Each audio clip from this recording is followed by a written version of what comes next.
कुछ दिनों से कोटा कोचिंग से ज्यादा बच्चों की सुसाइड को लेकर चर्चाओं में है, क्योंकि बच्चों की सुसाइड का ये आंकड़ा लगातार बढ़ते जा रहा है। आंकड़ों पर अगर आप गौर करेंगे तो बीते 8 महीने में कोटा के अंदर कोचिंग में पढ़ने वाले 23 छात्र मौत को गले लगा चुके हैं। ऐसा क्यों हो रहा है, वजह बताएंगे रिपोर्ट के जरिए।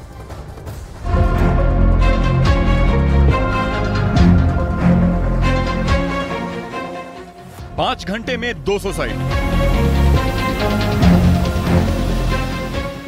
1 महीने में 5 सुसाइड, 8 महीने में 23 सुसाइड। कोटा में पढ़ने आने वाले छात्रों के सुसाइड का यह आंकड़ा डराने वाला है।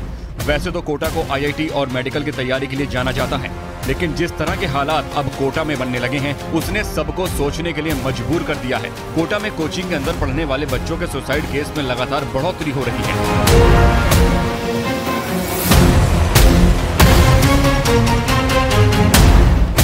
5 घंटे में 2 कोचिंग छात्रों की खुदकुशी के बाद अब बच्चों का मन कोटा से भरने लगा है। बच्चे सदमे में हैं।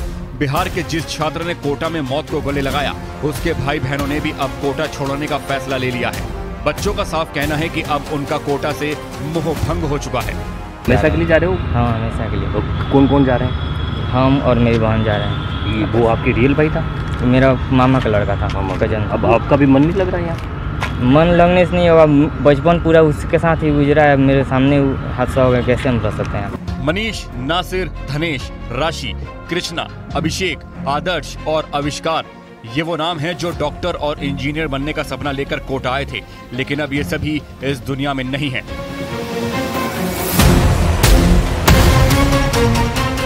आठ महीने में 23 सुसाइड का आंकड़ा डरा देने वाला है। साल 2015 में कोटा के 17 छात्रों ने सुसाइड किया था। साल 2016 में कोटा के 16 छात्रों ने मौत को गले लगा लिया। वहीं साल 2017 में कोटा के 7 छात्रों ने सुसाइड की थी। साल 2018 में कोटा के 20 छात्रों ने सुसाइड किया था। साल 2019 में कोटा के 8 छात्रों ने मौत को गले लगा लिया। वहीं साल 2020 में कोटा के 4 छात्रों ने सुसाइड की थी और साल 2022 में कोटा के 15 छात्रों ने सुसाइड की थी और साल 2023 में अब तक 23 छात्र सुसाइड कर चुके हैं। कोटा में करीब 1,80,000 छात्र हर साल मेडिकल और इंजीनियरिंग में अपना भविष्य बनाने के लिए आते हैं। बच्चों के ऊपर पढ़ाई, रैंक और कोचिंग के टेस्ट का इतना ज्यादा प्रेशर बन जाता है कि वो खुद को बेहद अकेला महसूस करने लगते हैं और डिप्रेशन में आकर ऐसे कदम उठा लेते हैं। जो टेस्ट होते हैं रेगुलर, जो कोचिंग कंडक्ट कराता है, उसमें स्टूडेंट्स के कभी कम मार्क्स आ जाते हैं किसी कारणवश। कोटा में एक तो बच्चों को कंपटीशन बहुत ज़्यादा फील होता है, ये भी एक कारण हो सकता है कि वो सुसाइड के करने तक वो पहुंच गए हैं। और बाकी तो फिर वो कोचिंग की तरफ से थोड़ा प्रेशर वो सब रहता है। बाकी उसके बाद किसी भी हालत में करने का मतलब मोटिवेशन होता है, पर कंपटीशन भी इतना ज़्यादा है तो बच्चे डर जाते हैं एक मोमेंट पे। इसमें भी एक कारण हो सकता है। कोटा में आने वाले बच्चों का एकमात्र सहारा उनका कोचिंग इंस्टीट्यूट ही होता है, लेकिन तब बच्चों की टेंशन और बढ़ जाती है जब मोरल सपोर्ट की जगह उनके सामने दूसरे बच्चों से अच्छी रैंक लाने का टारगेट होता है। बच्चे इन्हीं हालातों में डिप्रेशन में आ जाते हैं, लेकिन कोचिंग संस्थानों के खिलाफ कभी कोई एक्शन नहीं होता। हालांकि अब कोचिंग संस्थानों के लिए नई गाइडलाइंस बनाने की बात जरूर की जा रही है। गाइडलाइंस का जहाँ भी उल्लंघन पाया जाता है, हम लोग उसको डेफिनेटली उसको नोटिस देते हैं। हमारे आरएस को भेज के हम लोग पालना करते हैं। तो हो सकता है गाइडलाइंस पालना में कोई टाइम लग सकता है, 2-4 दिन डिले हो सकता है, लेकिन अमूमन गाइडलाइंस की पालना कोई हो रही है। और ये प्रेशर पढ़ाई का जो है वो तो नेचुरली मैं फील करता हूँ, वास्तव में बच्चों का प्रेशर तो है, लेकिन पेरेंट्स का प्रेशर ज्यादा है। कोटा कोचिंग का बहुत बड़ा हब है। मेडिकल और इंजीनियरिंग की तैयारी करने वाले हर बच्चे की तमन्ना होती है कि वो कोटा से कोचिंग करे, लेकिन जो हालात इस वक्त कोटा में बने हुए हैं, उसने बच्चों के साथ उनके अभिभावकों को भी सोचने के लिए मजबूर कर दिया है। और चलिए अब आपको बताते हैं उस खास मंदिर के बारे में जहां पर लाखों बच्चे अपनी मुराद लेकर पहुंचते हैं। और सिर्फ बच्चे ही नहीं, उनके पेरेंट्स भी दीवारों पर लिखकर भगवान से मन्नत मांगते हैं। कोचिंग सिटी कोटा के इस मंदिर की दीवारें मन्नतों से पटी पड़ी हैं। यहाँ पर मंदिर की दीवारों पर लाखों अर्जियां लगी हुई हैं और इसकी वजह बच्चों पर बढ़ता प्रेशर है। ये उसी मंदिर की हम आपको तस्वीरें दिखा रहे हैं। यहाँ बच्चे पास हो जाएं, इसी मुराद से पहुंचते हैं, उनके पेरेंट्स भी पहुंचते हैं। और जो दीवार है इस मंदिर की, वहां अपनी अपनी अर्जियां लिखकर बच्चों ने टांग रखी है और ऐसे यहाँ पर आपको हजारों लाखों अर्जियां मिल जाएंगी। अब इसी से आप समझ सकते हैं कि कितना प्रेशर में वहां बच्चे हैं। ये जो समान स्थितियाँ की हुई हैं, इंटरनल कंपटीशन क्रिएट किया हुआ है, इसकी वजह से बच्चे का ओवरऑल परफॉर्मेंस डाउन हो रहा है, वो एंजाइटी में जा रहा है, तनाव में रह रहा है, निराश हो रहा है, निरंतर अपनी परफॉर्मेंस के लिए वो बहुत ज़्यादा सचेत है, ओवर एक्टिव है। फिर पेरेंट की एक्सपेक्टेशन बहुत ज़्यादा बिल्ड हो गई है। पेरेंट चाहते हैं कि हमारा बच्चा उससे आगे निकल रहा है, नहीं निकल रहा है, उसका बच्चा भी तो इतना अच्छा कर पा रहा है, हमने भी तो वो सब सुविधाएं दी हैं जो उसके बच्चे को मिल रही हैं। तो जो बच्चे हैं वो पेरेंट के दबाव से प्लस इंस्टीट्यूशन की कार्यशैली के दबाव में आकर के अपनी क्षमताओं को पूरी तरह से नहीं निखार पा रहे हैं। बच्चे की काबिलियत को समझा जाए, कोचिंग इंस्टीट्यूट ग्लोरीफाई ना करें कि जो से बच्चे टॉप हैं उनकी फ़ोटोएं लगा के जो बच्चे आते हैं तो उनको लगता है कि अगर उन्होंने टॉप किया ठीक है, नहीं तो उनकी लाइफ वर्थ नहीं है। कोचिंग इंस्टीट्यूट्स को भी अपना पैटर्न बदलना होगा। इसके अलावा सबको ये समझना होगा कि 2 या 3% बच्चों को अल्टीमेटली सीट मिलनी है, तो प्रैक्टिकली बाकी लोगों को मेंटली ये समझना होगा कि और भी ऑप्शंस हैं। डॉक्टर इंजीनियर बनने के अलावा अपना प्लान भी रेडी रखना ज़रूरी है। और मैं सीधे अपने सहयोगी भवानी का रुख करती हूँ। भवानी इस वक्त कोटा में है। कोटा के बारे में जब हम भवानी कोटा फैक्ट्री कहते हैं तो अपने आप में ये सारी कहानी वहां की बयां हो जाती है, लेकिन मुझे जानना यह है और जो मेरे दर्शक हैं इस वक्त वो भी यही जानना चाहते हैं कि कसूरवार है कौन? क्या वो माँ बाप जो बच्चों पे काबिल होने का बोझ डालते हैं, या वो शिक्षण संस्थान जिन्होंने बच्चों को बस ये समझ लिया कि ये हमारे कमाई का जरिया है, या फिर वो सरकार जिसको इतनी मौत से भी कोई फर्क नहीं पड़ता? देखिए, आप पूरे इस केस को इस तरीके से समझिए कि इस वक्त मैं कोटा के उसी राधे कृष्ण मंदिर के अंदर हूँ, जहाँ पर जो कोचिंग स्टूडेंट्स हैं वो संदेश लिखने के लिए परिक्रमा पथ की पूरी दीवार पटी हुई है। स्टूडेंट्स भी काफ़ी मेरे साथ है इस वक्त, और इस दबाव को आप समझ सकते हैं कि बच्चे जब यहाँ पर मंदिर में आकर अपना एक मैसेज लिखते हैं कि हे भगवान मुझे सफलता दिला दीजिए, तो उसके मायने समझ सकते हैं। स्टूडेंट्स हैं मेरे साथ में, सीखा हमारे साथ चलेगी और बताएगी कि स्टूडेंट्स लिख क्या रहे हैं। सीखा, कितना वक्त हो गया आपको कोटा के? 1.5। कहाँ से हो आप? बिहार से हूँ।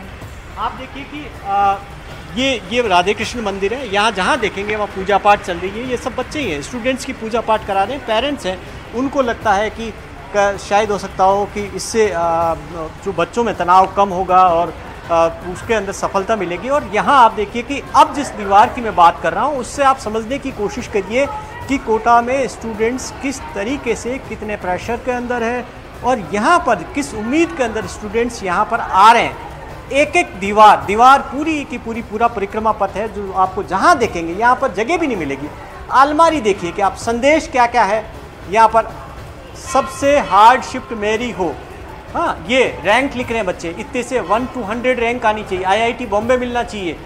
आप अंदाज़ा लगाइए कि इससे कितने प्रेशर में बच्चे क्या सोच रहे हैं। बच्चे दिमाग में सोच रहे हैं कि उनको IIT मिले, IIT बॉम्बे मिले, अच्छी रैंक मिले। जहाँ पर देखेंगे सीखा। आप बताएं, मैं कोई मैसेज पढ़ के बताएं। आपने भी लिखा कुछ? हाँ, मैंने लिखा था। क्या लिखा था आपने? कहाँ लिखा? मैंने क्या लिखा आपने? I got IIT in 2024।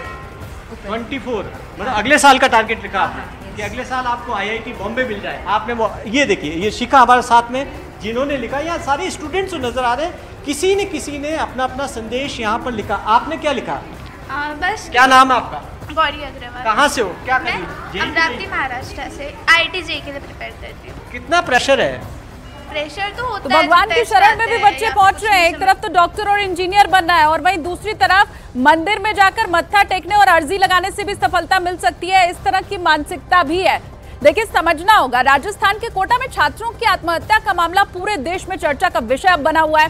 हैरान है लोग, आखिर कोटा में हो ऐसा क्यों रहा है। कोटा में बढ़ते सुसाइड के मामलों के चलते बच्चों का तनाव अब बढ़ रहा है, उसे दूर करने की कोशिशें भी की जा रही हैं। बच्चों के मानसिक तनाव को कम करने के लिए नुक्कड़ नाटक का भी आयोजन यहां पर किया गया। तस्वीर हम आपको दिखा रहे हैं। नुक्कड़ नाटक की टोली ने बच्चों को संदेश दिया। नुक्कड़ नाटक के जरिए बच्चों को संघर्ष करने की प्रेरणा दी गई। तो तस्वीरें आपको हम दिखा रहे हैं, अलग अलग लोग अब सामने आ रहे हैं, स्वयंसेवी संगठन सामने आ रहे हैं और इसी दरमियान एक यहाँ पर नुक्कड़ नाटक का भी आयोजन किया गया और इसके जरिए भी संघर्ष करने की प्रेरणा दी गई। टेंशन किसी भी तरह बच्चों का दूर हो सके, बस यही कोशिश। कोटा आने वाले हर बच्चे की आंखों में डॉक्टर या इंजीनियर बनने का ख्वाब होता है। माँ बाप सोचते हैं कि कोटा उनके बच्चे की जिंदगी को नई दिशा देगा। इसी सपने के साथ वो अपने बच्चे को कोटा में छोड़कर जाते हैं। जब बच्चा कोटा आता है तो कोचिंग संचालकों की तरफ से उसे बहुत से सपने दिखाए जाते हैं, लेकिन जब हकीकत बच्चों के सामने आती है तो कई बार बच्चों की हिम्मत टूट जाती है, वो अकेले पड़ जाते हैं। रिपोर्ट दिखाते हैं आपको।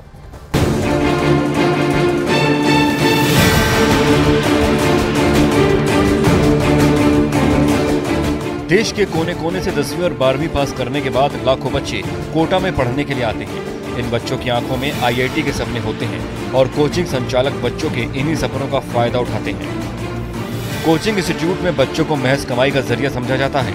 जितने ज्यादा बच्चे उतनी ज्यादा फीस और उतना ही मोटा मुनाफा। कोटा में हर साल करीब 2 लाख बच्चे पढ़ने के लिए आते हैं। हर बच्चे से करीब 1.5 से 2 लाख रुपए की फीस वसूली जाती है। कोचिंग में बच्चों के नोट्स तो तैयार करवाए जाते हैं, लेकिन उनकी मानसिक हालत को समझने वाला कोई नहीं होता। बच्चे जब सुसाइड जैसा कदम उठा लेते हैं तो कोचिंग संचालक ऐसे पलड़ा झाड़ देते हैं जैसे उनकी कोई जिम्मेदारी ही नहीं बनती। ये बोलते हैं ना कि ऐसे एग्जाम ही देश में क्यों कंडक्ट कराए जा सकते हैं। आप मान लें तो 4-5 स्टेक होल्डर हो गए कि इस तरह के एग्जाम कंडक्ट कराए जाते हैं, उसमें सरकार आ गई तो आप सरकार को भी दोषी मान सकते हैं। इस तरह की एग्जाम की क्या जरूरत है देश में। पर अगर हमें अच्छे बच्चे, इंटेलिजेंट बच्चे चाहिए तो ये प्रक्रिया भी हमें करने आवश्यक है। क्या बच्चों को कोटा जैसे शहर भेजना चाहिए? जाहिर सी बात है, अपने बच्चों को लेके सभी चाहते हैं कि अच्छी जगह पहुंचे, तो ये भी आवश्यक है। क्या उसको हॉस्टल पीजी का प्रेशर हो सकता है? पेरेंट्स का हो सकता है। बात यह है कि इन 5 स्टेक होल्डर्स को कैसे अपनी अपनी जगह अपने कर्तव्य को निभाना है। कुछ ऐसा ही हाल कोटा में चल रहे हॉस्टल्स का भी है। कोटा में करीब 4000 से ज्यादा हॉस्टल्स हैं। 40,000 के करीब पीजी हैं, लेकिन ये हॉस्टल संचालक भी अपनी जिम्मेदारी नहीं मानते। पीजी यहाँ पर जितने काफ़ी सारे पीजीज भी है जिसमें बच्चा रहता है, यहाँ पर 50 से 60 हज़ार बच्चे उस पीजी में भी रहते हैं। यहाँ पर वहाँ तक उस गाइडलाइन की पालना कराना बहुत बड़ा चुनौतीपूर्ण कार्य है, प्रशासन के लिए भी और हॉस्टल एसोसिएशन के लिए भी। वो एक अछूता क्षेत्र ऐसा है जहाँ तक कि गाइडलाइन की पालना नहीं हो पाती है। कोटा में जो भी बच्चा पढ़ने आता है उसके लिए 2 ही सबसे बड़ी उम्मीदें होती हैं। पहली उसकी कोचिंग और दूसरा हॉस्टल।